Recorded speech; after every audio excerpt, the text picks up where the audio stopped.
Hello and welcome to the Royal Road School of Carmelite Prayer. We continue the book of her Foundations by Teresa of Avila, and we will be looking at chapter 16, which is speaking about the foundation in Toledo, and it treats of the things that have taken place in the honor and glory of God in this monastery of St. Joseph's. So Teresa wants to say something about what some of the nuns have put into practice so that those who follow may strive to imitate the good things done in the beginning. So before the house in Toledo was purchased, a nun by the name of Ana de la Madre de Dios entered at the age of 40. She had served His Majesty her whole life. She lived alone and was well-to-do, but decided rather for a life of poverty and submission. Her health at the time of her entry was poor, but she was good and she was determined, and so I admitted her. Following a life of austerity and submission rather than one of freedom and comfort, her health improved.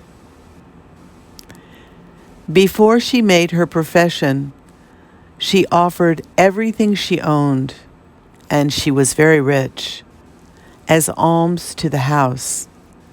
I have to say that I was not at all happy about this, as she might change her mind about leaving the world, or we might not decide to admit her to profession. Of course, we would not have let her go without returning her money. But happily, as it turns out, she lived a very happy life and with much better health.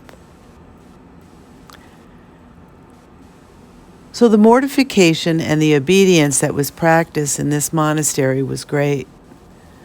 As a result, the prioress had to really pay attention to what she said, for even something casually mentioned would be carried out immediately by the nuns. It really became necessary for learned men to restrain the nuns and explain to them the matters in which they were obliged to obey. Though they did do some imprudent things, their good intentions redeemed them. So once when I was visiting this monastery, a nun was struck with a fatal illness. She received the sacraments and she was anointed, and her joy was immeasurable. Just a little before she died, I went into her room and found His Majesty at the head of her bed. He told me that I could be certain that he would protect her, and that I could be certain he would protect all the nuns who die in these monasteries, and that they should not fear temptation at the moment of death. I was left completely consoled and recollected. Within a short time, the nun died like an angel.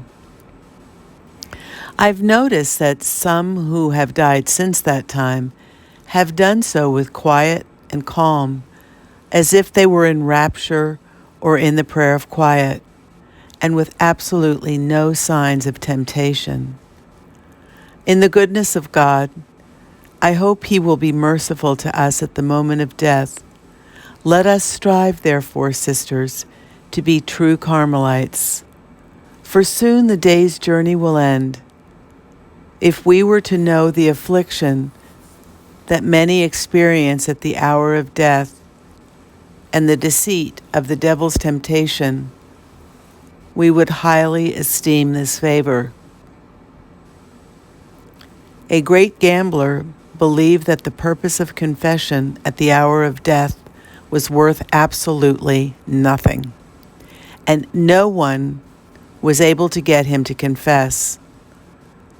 Though he was repentant of the evil life he had led, He was convinced that he was condemned.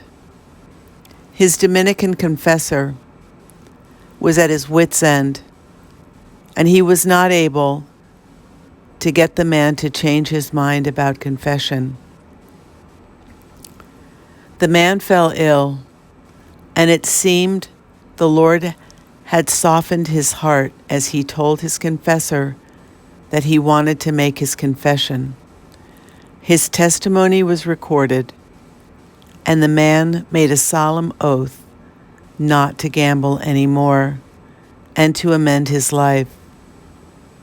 From what we can understand from our faith, this man was saved.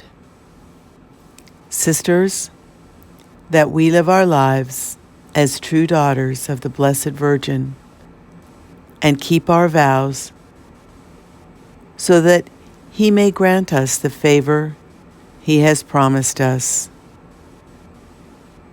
Amen.